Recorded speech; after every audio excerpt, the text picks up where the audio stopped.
suspender por um momento o nosso programa. Voltaremos já para algumas perguntas dos telespectadores. Bom, com respeito à reencarnação, posso dizer? Pode, Chico. Com respeito à reencarnação, nós, os espíritas, estamos diante de uma realidade inconteste para nós. Normalmente, na vida mediúnica, temos assistido, nestes quase 45 anos de espiritismo evangélico à luz dos princípios kardecianos, a desencarnações e reencarnações.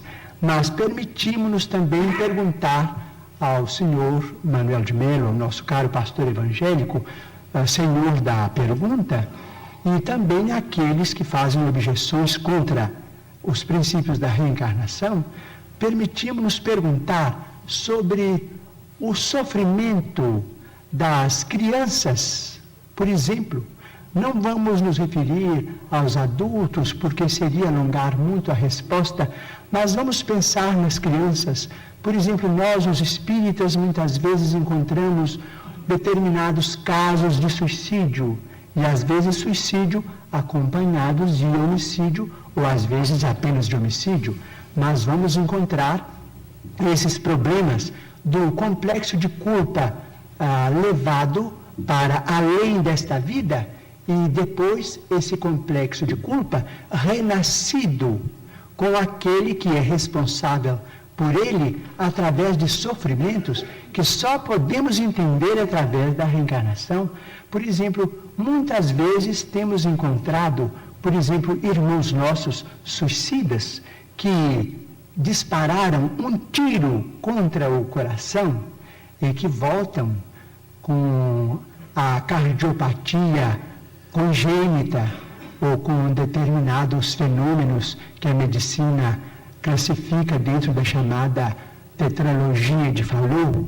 Nós vimos companheiros que quiseram morrer voluntariamente pelo enforcamento e que voltam com a paraplegia infantil, comumente chamada de enfermidade de Lytton.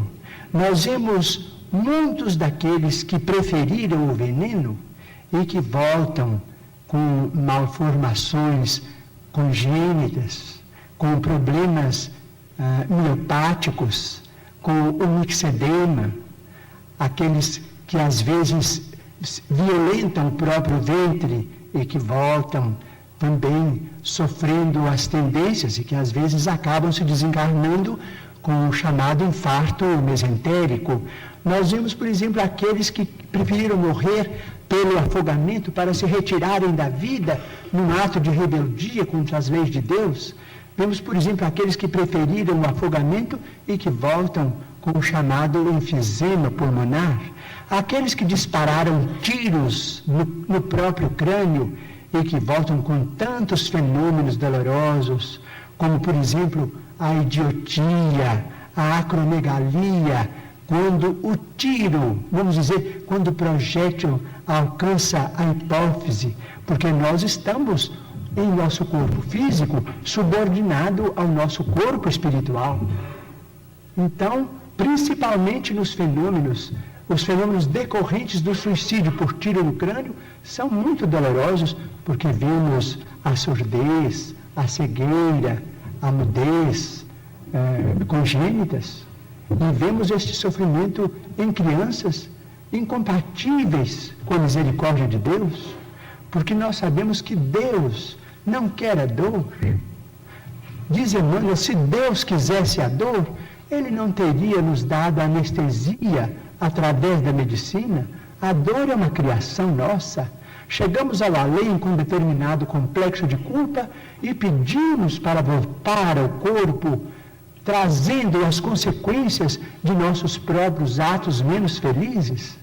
Então, pedimos ao senhor Manuel de Melo, nosso caro pastor evangélico, que tem trabalhado tanto e cujo mérito nós todos reconhecemos e reverenciamos, para pensar conosco nestes problemas.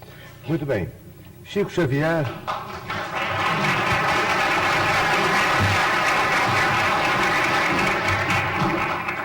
Chico Xavier, eu não ponho em dúvida a sinceridade do seu ministério espiritista.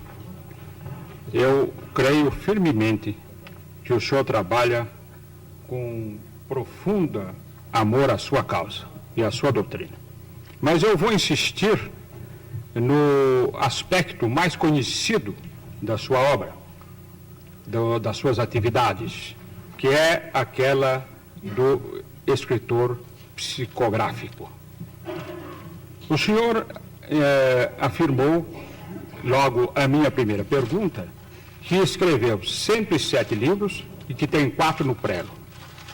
Na literatura brasileira, o senhor é, depois de Coelho Neto, o mais prolífico dos escritores que já redigiram na língua portuguesa.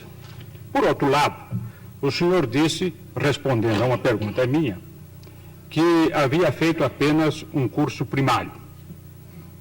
O senhor, para todos os que aqui estão e os que estão ouvindo no vídeo em casa, é um homem que tem uma grande fluência ao falar. O senhor constrói com perfeição a frase. O senhor tem lógica na exposição da sua doutrina.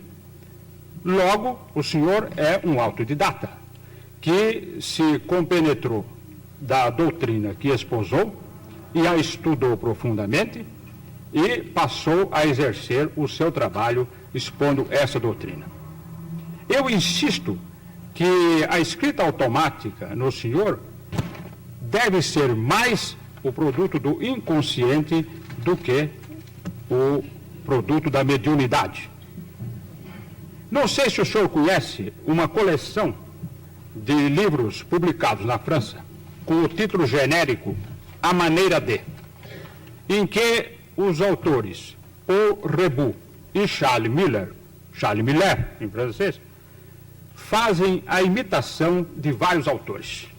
Por exemplo, Marcel Proust, cujo centenário acaba de passar, se o senhor ler uma página de Marcel Proust e uma página do livro A Maneira de, não distinguirá, ainda mesmo que tenha profundo conhecimento do estilo de Marcel Proust.